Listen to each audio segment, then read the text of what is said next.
Before Star Wars became untouchable, there were other universes rising alongside it. Some had bigger ideas, some took greater risks. Some even built worlds that felt more imaginative than anything in a galaxy far, far away. But something went wrong. Studios hesitated, audiences drifted, and momentum vanished. These are the sci-fi franchises that had everything they needed to rival Star Wars and still disappeared. Number 10. Flash Gordon, 1980. Any problem, fellas? Bit of clear air turbulence, nothing serious. Nothing you'd want to toss a third down. Before Star Wars became a global phenomenon, there was already a blueprint sitting in plain sight. Flash Gordon was not just another science fiction film. It was the exact universe George Lucas originally wanted to bring to life before being denied the rights. What followed was a strange twist of cinematic fate. Star Wars was born instead, and Flash Gordon was left chasing its own shadow. When the 1980 film finally arrived, it had everything a franchise needed. A larger-than-life villain in Ming the Merciless, a vibrant alien world dripping in color, a tone that refused to apologize for its own insanity, and a soundtrack by Queen that turned the entire film into something closer to a cosmic rock opera than a traditional space epic. But timing destroyed it. Audiences wanted another Star Wars. What they got instead was something louder, stranger, and far less serious. The film struggled in the United States and failed to build momentum where it mattered most. Behind the scenes, conflicts only made things worse. Lead actor Sam Jones was absent during post-production, forcing awkward dubbing that hurt immersion. Yet the potential was undeniable. The world was rich, the characters were iconic, the tone was distinct enough to stand apart from anything else. But instead of expanding into sequels and spin-offs, it faded into cult status. Flash Gordon did not fail because it lacked vision. It failed because it arrived at the wrong moment, and once that moment passed, the galaxy moved on without it. Number 9. The Chronicles of Riddick, 2004.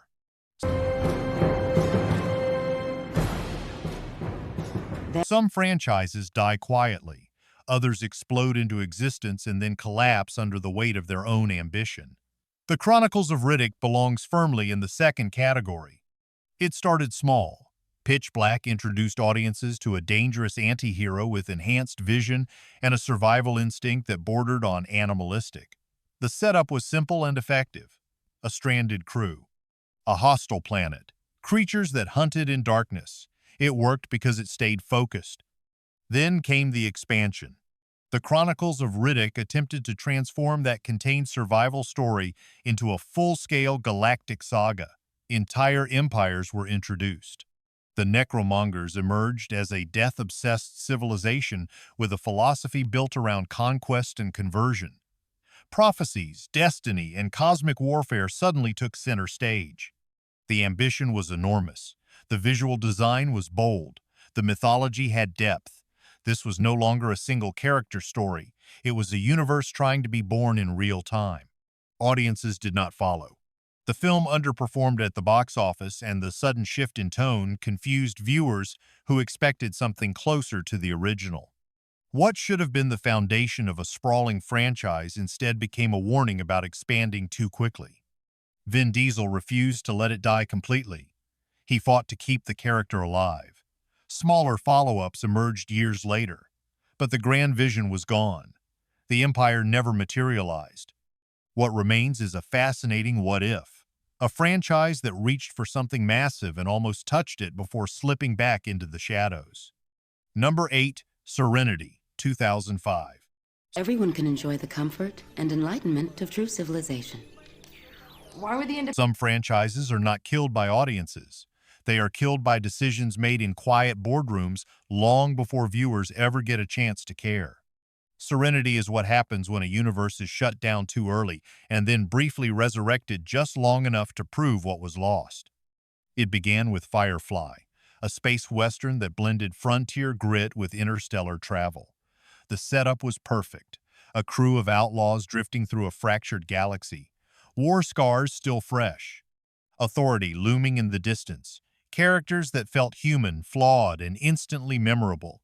It had all the ingredients of a long-running franchise. The network never gave it a chance. Episodes were aired out of order. Promotion was minimal. The show was canceled before its full story even reached the screen. Under normal circumstances, that would have been the end. But something unusual happened. The audience refused to let it go. Word of mouth spread. DVD sales exploded. A fan movement formed with rare intensity. That pressure forced Hollywood to respond. Serenity was created as a cinematic continuation, a second chance to turn a canceled show into a full franchise. And for a moment, it worked. The film expanded the world, raised the stakes, and delivered emotional consequences that hit harder than most space operas ever dare. But it came too late.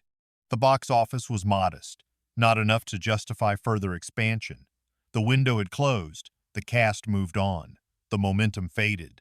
What should have been a multi-film saga became a single, final chapter. Serenity stands as proof that the potential was always there. The audience was ready, the world was rich. But timing is everything, and once lost, it rarely returns. Number 7, Valerian and the City of 1,000 Planets, 2017. To drop in exactly 20 minutes, and you'll have 10 seconds to make the transfer. Didn't you read the memo? Every once in a while, a film arrives that feels like it contains an entire universe waiting to explode into a franchise. Valerian was exactly that. A project built on decades of source material and driven by a director who wanted to create something bigger than Star Wars itself. The foundation was strong. The original French comics had already influenced the visual language of modern science fiction long before Hollywood caught up. Entire galaxies filled with bizarre species. Cities that stretched beyond imagination. Concepts that felt limitless. When the film finally came to life, it delivered on scale. The opening sequence alone compressed centuries of human and alien evolution into a single breathtaking progression. A space station growing into a massive interspecies metropolis. Peace built through expansion. It was the kind of world-building most franchises spend years trying to establish. Visually, the film never stops surprising. Markets existing in parallel dimensions. Creatures that feel completely alien yet believable. Environments that shift constantly and refuse to follow familiar patterns. This was not imitation. This was invention. And then everything collapsed at the center. A franchise like this depends on characters strong enough to anchor the chaos. The leads failed to create that connection. Without emotional weight, the spectacle drifted. Audiences admired the visuals but did not invest in the story. The result was brutal. Massive budget, weak box office return, plans for sequels vanished almost immediately. Valerian did not lack imagination. It had too much of it with nothing solid to hold on to. A universe ready to expand, but no one willing to follow it further. Number 6. The Last Starfighter, 1984. Have fun, child. Sure you're gonna be okay? I'll be fine, dear. Now you just run along. Bye. Some franchises die before they even realize they have started.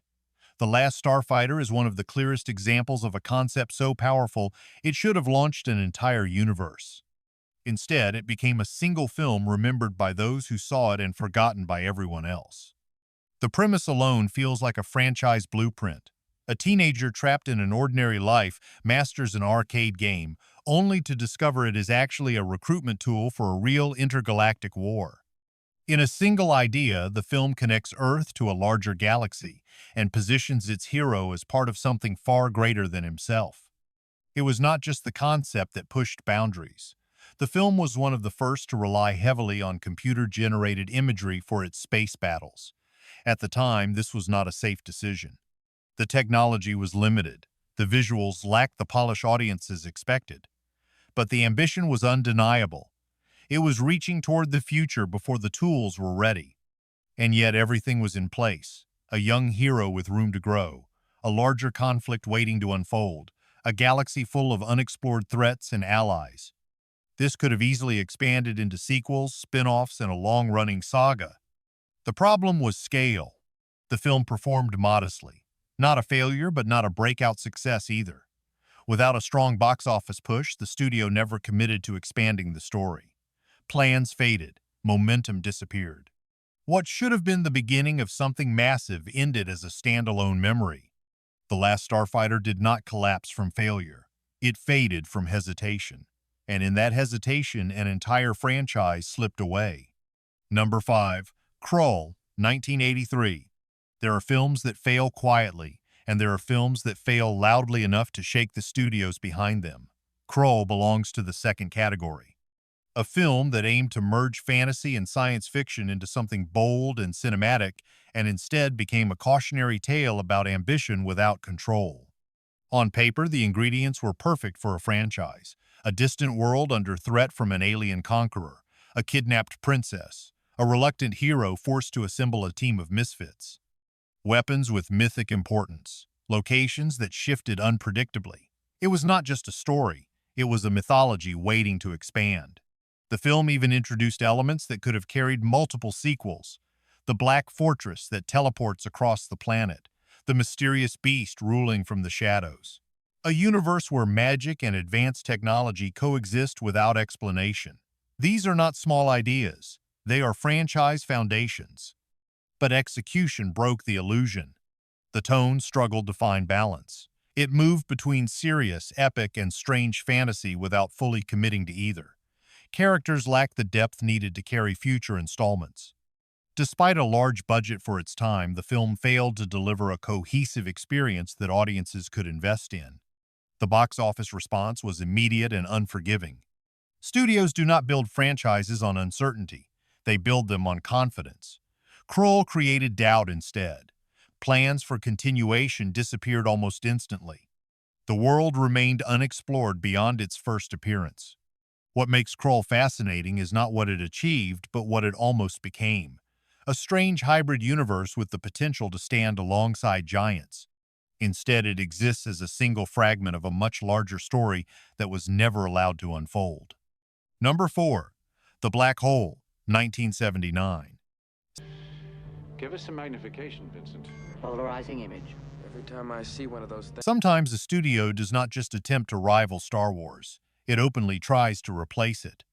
The Black Hole was Disney stepping into a space they had never occupied before. Darker themes, larger scale, and a direct attempt to compete with the growing dominance of sci-fi spectacle. Everything about the project signaled franchise ambition.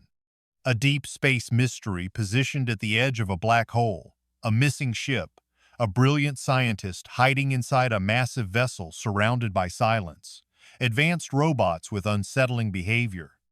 A story that hinted at something far more disturbing beneath the surface. This was not designed as a one-off experiment. It was meant to open a new chapter for Disney. And visually, it delivered. The production design was massive. The interiors of the ship felt endless. The black hole itself created a constant sense of tension that never fully released. The film built atmosphere instead of relying on constant action. It moved slowly, deliberately pulling the audience deeper into its mystery. Then came the shift. The final act transformed into something few expected: surreal imagery, symbolic sequences, a descent into ideas that felt closer to philosophical horror than mainstream adventure. It was bold but also alienating. Families who expected something lighter were caught off guard. Critics were divided. Audiences were uncertain. The box office did not collapse, but it did not explode either. For a franchise to survive, it needs clarity. The Black Hole left too many people unsure of what they had just experienced. Without a unified audience, the expansion never happened. Sequel plans faded quietly. Disney would not return to this kind of storytelling for decades. What remains is a film that dared to go darker than its competition, but paid the price for stepping too far outside expectations. Number 3. Forbidden Planet, 1956.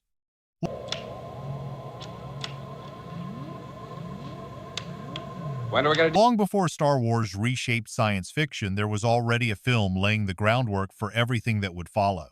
Forbidden Planet was not just ahead of its time. It was operating on a level most films would not reach for decades. At its core, this was more than a space adventure. A distant planet, a hidden civilization, a scientist who has gone too far into knowledge that should have remained untouched. The story blends exploration with psychological horror, creating tension that builds from within rather than relying on external threats alone. It introduces the idea that the greatest danger in space might not be aliens but the human mind itself. The scale was groundbreaking. Massive sets, advanced visual effects, an electronic score that sounded unlike anything audiences had heard before. Even the concept of a deep alien history beneath the surface of a planet added a sense of mystery that extended beyond the immediate story. This was a universe that felt lived in and ancient. It also introduced elements that could have carried forward into a full franchise. Exploration vessels traveling across unknown systems, encounters with civilizations shaped by forces beyond understanding, a structure that allowed endless expansion. But the industry was not ready. Science fiction at the time was still viewed as limited entertainment. Studios did not yet see the long-term potential of building interconnected worlds. Forbidden Planet was treated as a singular achievement rather than the beginning of something larger. The opportunity passed. What remains is a film that quietly influenced everything that followed while never becoming a franchise itself. It did not fail. It was simply born too early to survive in a world that did not yet understand what it could become. Number 2, Barbarella, 1968. And if they are, and if they have learned from this young scientist the unspeakable Star Wars defined what space opera looked like, there was already a film pushing the boundaries of imagination in ways that felt completely unrestricted. Barbarella was not trying to follow rules. It was trying to invent them as it went. The setup had franchise potential written all over it. A spacefaring agent traveling across strange planets, missions that could expand endlessly, villains that felt theatrical and unpredictable, a universe driven by discovery rather than a single war. This structure alone could have supported multiple sequels, each exploring new worlds and conflicts. Visually, it stood apart from everything else of its era. The design embraced excess, bright colors, surreal environments, and costumes that felt closer to experimental art than traditional science fiction. Every location looked different. Every encounter introduced something unexpected. It created a sense that the universe was limitless. But that same identity became its barrier. The tone was too unconventional for mainstream audiences at the time. It blended satire, fantasy, and adult themes in a way that confused studios about how to position it. Instead of building a clear audience, it divided one. Some saw it as groundbreaking, others saw it as chaotic and unfocused. Without a consistent direction, the idea of expanding into a franchise lost momentum. Barbarella had the structure, the imagination, and the freedom to grow into something massive, but it existed in a space where the industry had not yet learned how to manage that kind of creative risk. What remains is a film that feels like the beginning of something much larger, a universe that opened a door but was never allowed to step through it again. Number 1, Galaxy Quest, 1999. Next. Had I moved an inch to the left, the beast would have... The greatest irony in the history of space opera is that one of the best foundations for a long-running franchise was hidden inside a film that was never meant to be taken seriously. Galaxy Quest arrived as a parody. It left as something far more powerful. On the surface, the concept feels simple. Actors from a fictional space television show are mistaken for real heroes by an alien race. They are pulled into an actual interstellar conflict and forced to live up to the roles they once performed for entertainment. It sounds like satire. It begins like satire. Then it evolves. The film slowly transforms into a genuine space opera. The stakes become real. The characters grow beyond their original identities. The world expands into something that feels authentic rather than comedic. By the final act, it is no longer mocking the genre. It is embodying it. That shift is where the franchise potential lives. A crew thrown into real missions across a galaxy they barely understand. Aliens who see them as legends. A universe where belief itself shapes reality. This is not just one story. It is a foundation for endless continuation. And yet it stopped. Despite strong reception and lasting popularity, no true expansion followed. Plans surfaced and disappeared over the years. Momentum never fully aligned. The cast aged. The moment passed. Galaxy Quest proved something rare. It captured the emotional core of space opera better than many serious contenders. It showed that the heart of the genre is not scale or spectacle, but connection and belief. That realization could have fueled an entire franchise. Instead, it remains a single perfect example of what could have been. Some franchises fail because they are weak. Others fail because the moment slips away. These stories prove that even the strongest ideas can disappear without the right timing. Now it is your turn. Which forgotten universe deserved a second chance, and which one should have ruled the galaxy instead?